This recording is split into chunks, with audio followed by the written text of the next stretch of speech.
The test report generated in the fourth phase is used to verify that the first requirement of a client is met with the report or not. It's the system which is integrated with all these modules, that is module 1, module 2, module 3 and module 4. Suppose if there is any other area which is not relevant to it, may get affected in this.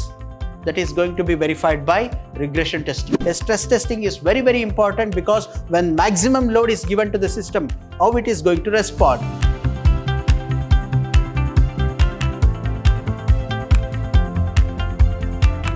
Hello and warm welcome to one and all once again. It is Dr. Ravi Kumar YB, Department of Computer Science, Vidhyaashram, First Grade College, MYSURU, the Temple of Excellence. In today's session, you will be taught about the levels of testing. That is, we have two different types of testing, that is functional testing and non-functional testing. Under functional testing, you will come across different types of functional testing. Under the second level, that is non-functional testing, you will come across different types of testings. So let me take you to the details of levels of testing in today's class. So there are different levels during the process of testing. That is, once when the developer completes the task of development, it is given to the testing team, where the testing team will perform the tasks of two different types of tasks. That is, first one is functional testing, second one is non-functional testing. So that's why we have called it as the two main levels of software testing. That is, the first one is functional testing and second one is non-functional testing. If I say that the functional testing, you will come across different types of testing. That is this. What is the meaning of functional testing? It is a type of black box testing that is based on the specifications of the software that is to be tested. It is a generic software. It has to be a generic software. Then we shall give any input to the system and it has to process the input and get the output to the user. That means we must have a generic system here. The application is tested by providing input and then the results are examined that need to be conformed to the functionality for which it is intended for. That means according to the requirements of a client. Then we have functional testing.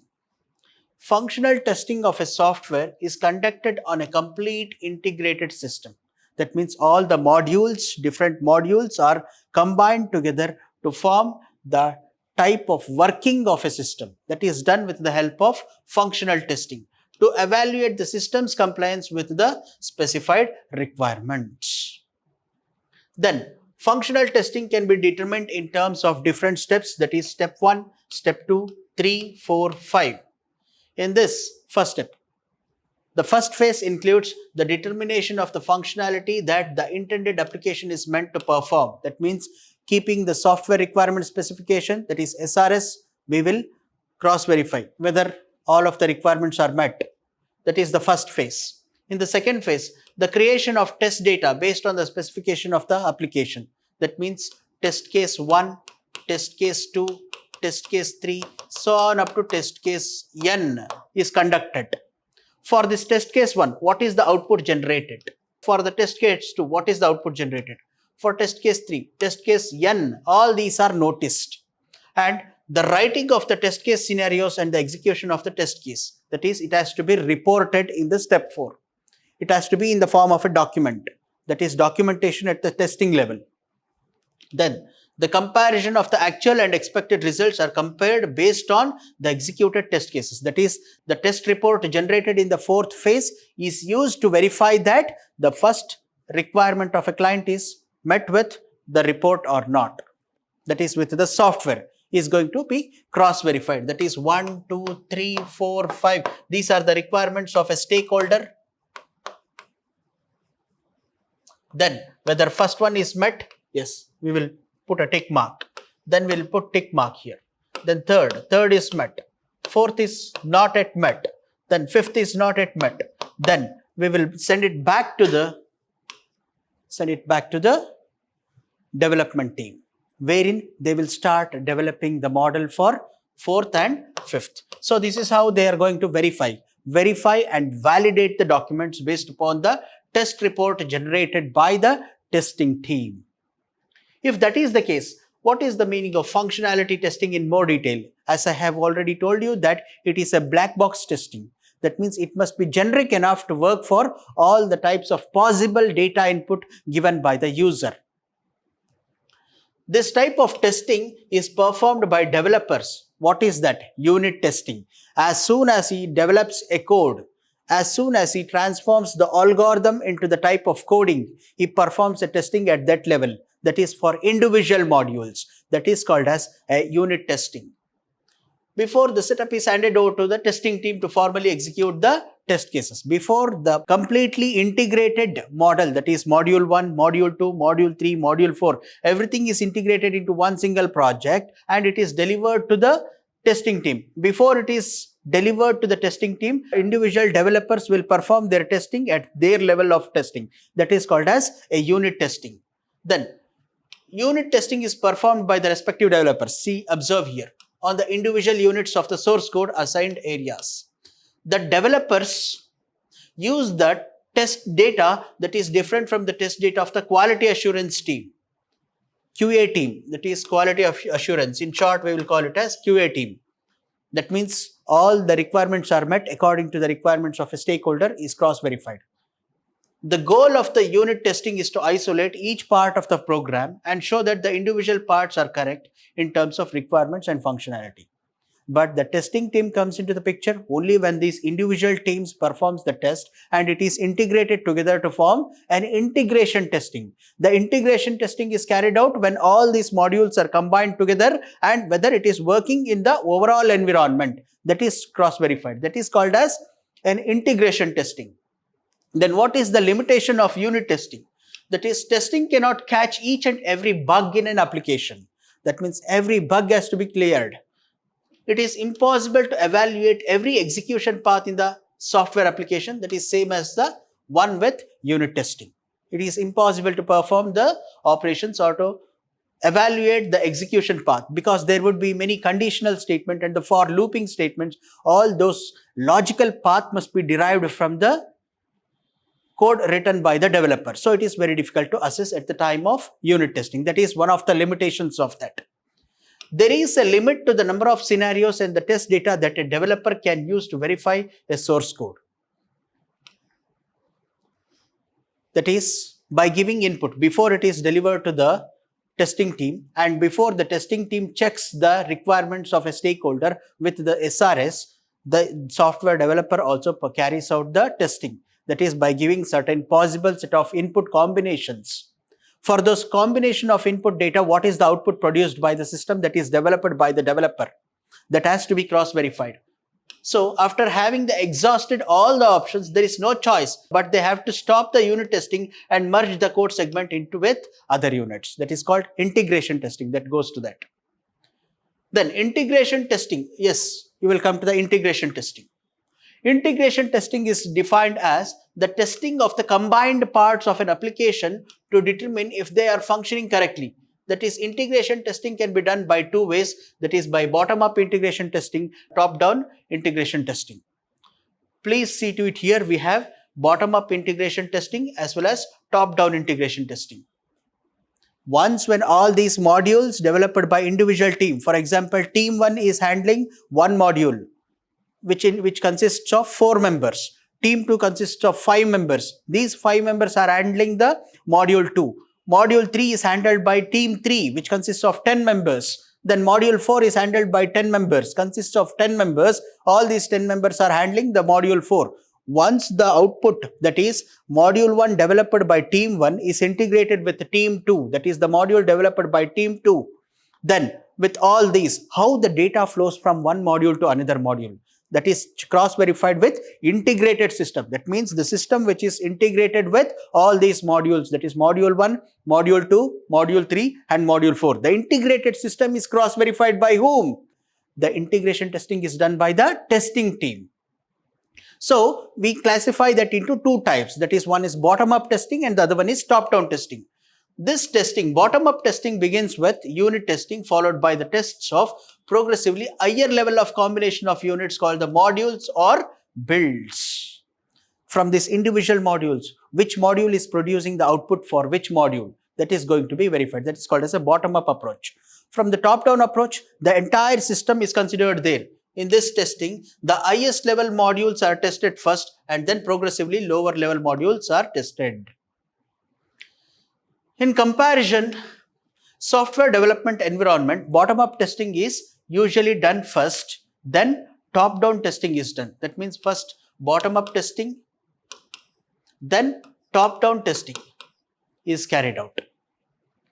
The process concludes with multiple tests of the complete application, preferably in scenarios designed to mimic actual situations. Then, system testing. Moving on to the system testing, we will come across the system as a whole, that is the integrated system. Once all the components are integrated, the application as a whole is tested rigorously to see that it meets the specified quality standards. This is done by the quality assurance team. This type of testing is performed by the specialized testing team. As I told you that once the unit testing is over, it is given to the integration testing team. The integration testing team will carry out the task of every modules integrated into one single product. That is, the software product is working according to the stakeholders or not is verified by them. Then it is given to the quality assurance team. The quality assurance team will check the quality of the software developed by the developers. That is called as the specialized testing team. That is meant for that. Then, system testing is important because of the following reasons. Because the quality assurance is very, very important here. That means system testing is the first step in the software development life cycle where the application is tested as a whole. That is, the integrated system is tested by the quality assurance team. The system testing, the application is tested thoroughly to verify that it meets the functional and technical specifications. That is, which is reported in the documentation done by the analysis phase, designing phase, and all those things are kept with them, and they are going to compare that with the developed team materials. That is the system testing. In case of system testing, the application is tested in an environment that is very close to the production environment where the application will be deployed. That is, it moves to the acceptance level then. System testing enables to test, verify and validate both the business requirements as well as the application architecture. Regression testing.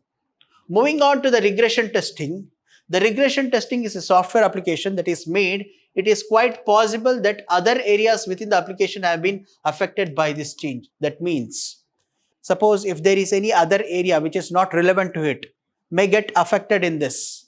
That is going to be verified by regression testing. That is, regression testing is performed to verify that a fixed bug has not resulted in another functionality or business rule violation. That means if any bug is detected in the software product which is integrated together, then it has to be given to the regression testing team, wherein the regression testing team will cross-verify that the bug which is detected in the integrated system is not going to affect the entire system or to the business of their rule.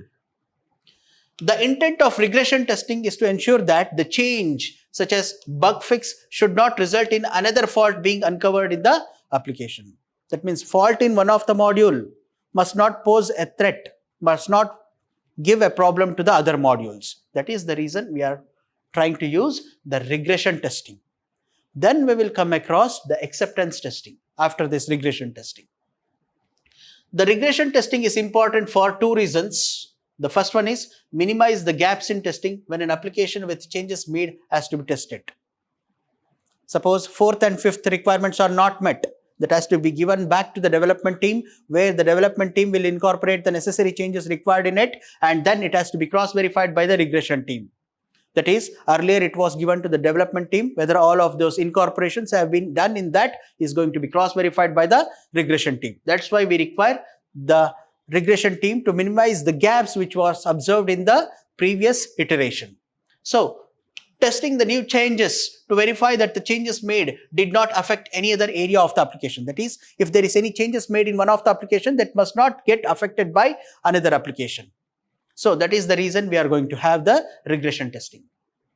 Regression testing mitigates the risks when regression testing performed on the application. That means an application must have the compatibility to mitigate with the risks when regression testing is carried out on a software product.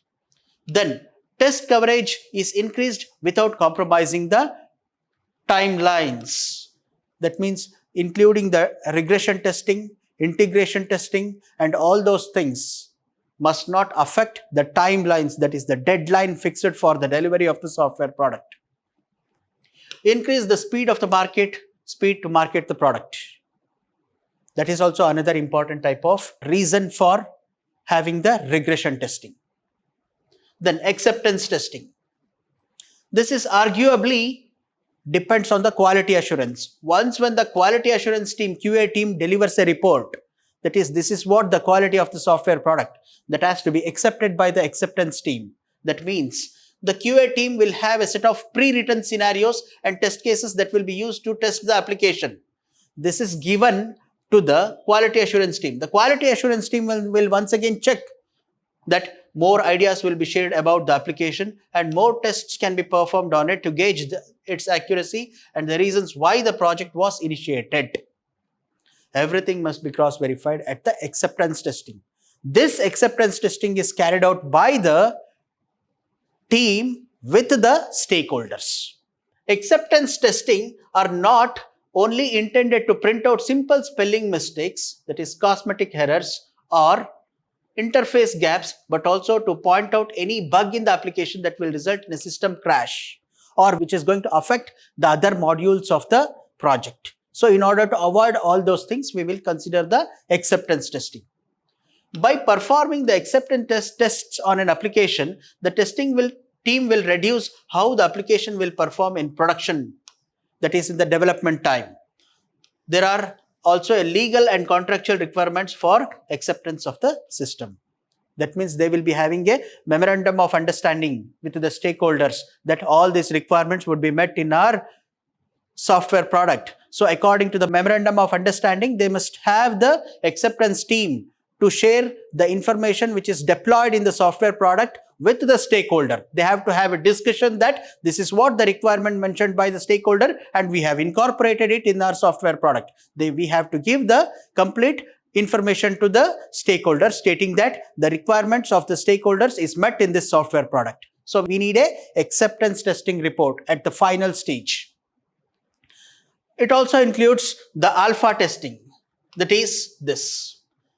The alpha testing includes unit testing, integration testing and system testing when combined together is called as an alpha testing. Next you will come across beta testing. This alpha testing, during this phase the following aspects will be tested in the application, that is any spelling mistakes are there, broken links are there, cloudy directions are there, everything must be addressed in case of alpha testing because it is a combination of integration testing, unit testing, integration testing and system testing. So it has to cross-verify everything. So the application will be tested on the machines with the lowest specification to test loading times and any latency problem. The latency problem includes the response time and all those things. So beta testing. Beta testing performed after the alpha testing is over, that is successfully performed. In case of beta testing, a sample of the intended audience tests the application. Beta testing is also known as pre-release testing. You might have observed that beta version of the software is released. What is the meaning of beta version? Pre-release. Before actual product is being released into the market, we will release the beta version of that. That is not the actual version. That is released to know the feedback of the people who are going to use. That is why you will see that when you install the updates which is given to you, the beta version of the Android software applications are given to you. That is the Android updations. Once when they are accepted by the customers, they will release the actual product into the market. Beta test versions of the software are ideally distributed to a wide audience on the web, partly to give the program a real-world test and partly to provide a preview of the next release. That is what I am telling now. Before the actual product is going to be released, the beta version is released to the market to get certain feedbacks from the user so that if there is any changes is required, they can incorporate it before actual product is released to the market. That is the reason they will use the alpha testing as well as beta testing. The beta testing, in case of this, the audience will be tested by the following.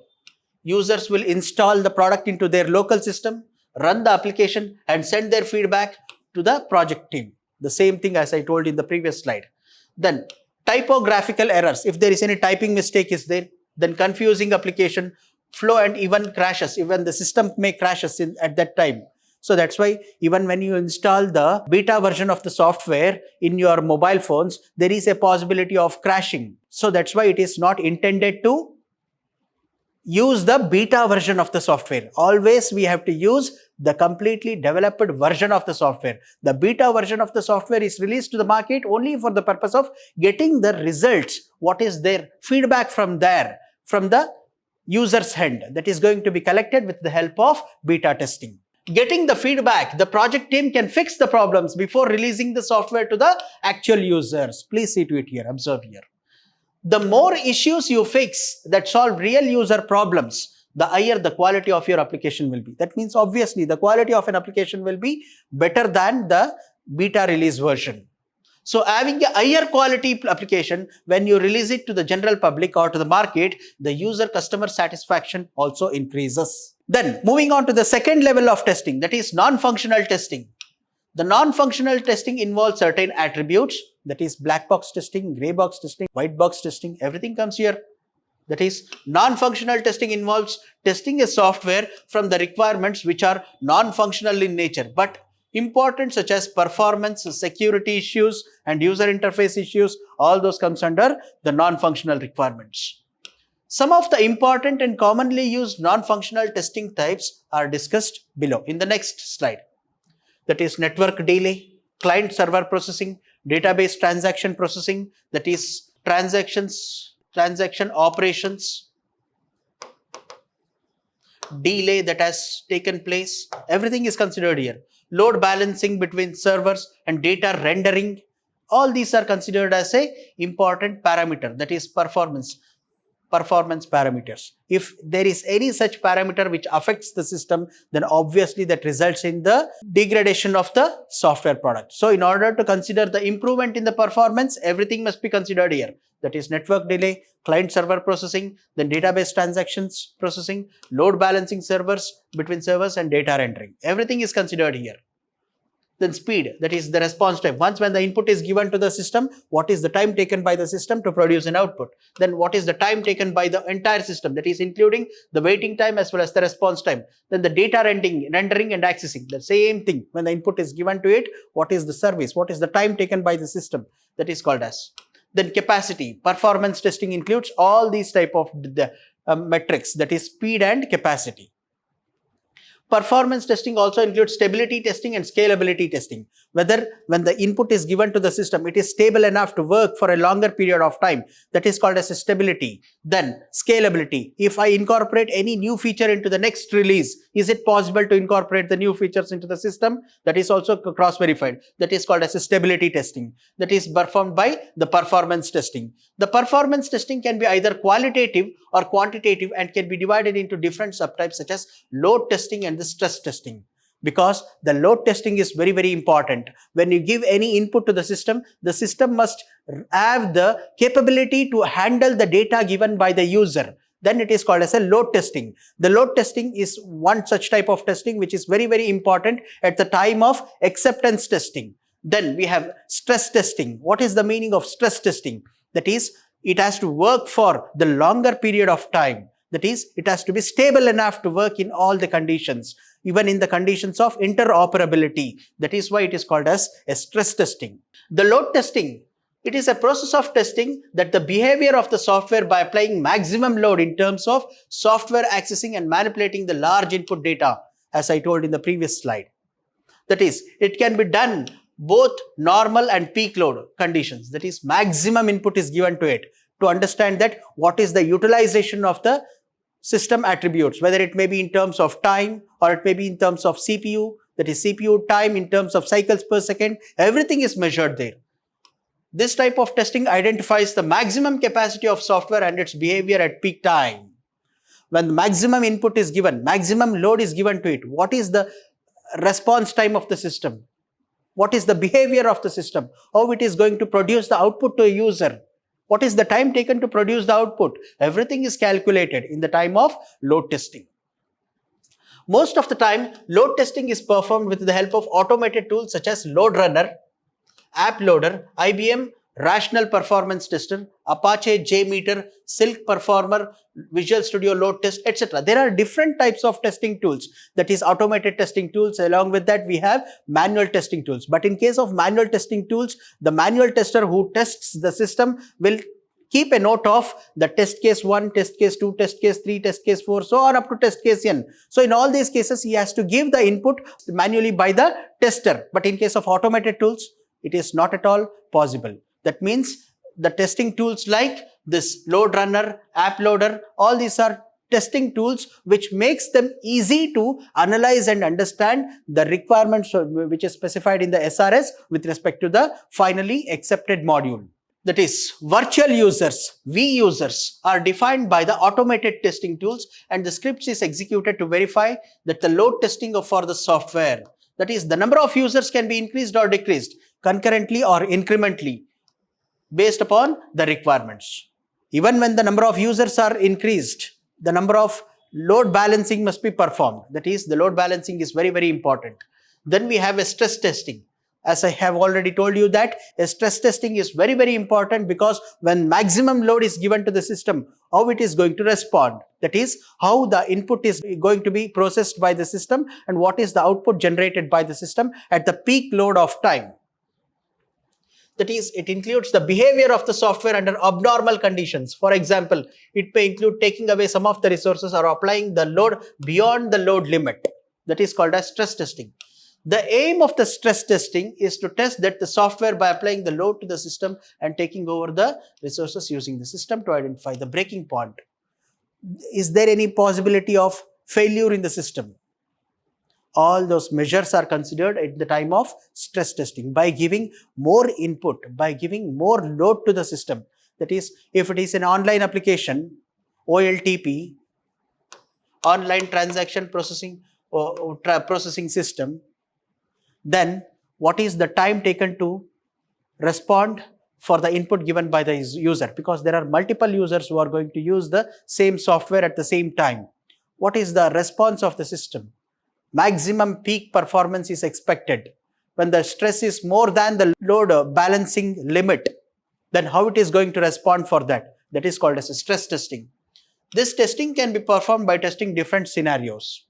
The first one is shut down or restart the network ports randomly, turning the database on and off, then running different processes that consume resources such as CPU, memory, server, the same thing as I told you earlier. So these are the certain point of time in which the abnormal conditions it has to work and how it is going to respond. What is the behavior of the system? Everything is going to be analyzed with the help of load testing and stress testing. With this, I am going to conclude this session. Thank you very much. Thank you one and all. I hope you are all following really very well. In case if you have any questions with respect to the topics I have discussed, kindly come back to me in the department. I will be available here. Thank you very much. Thank you one and all.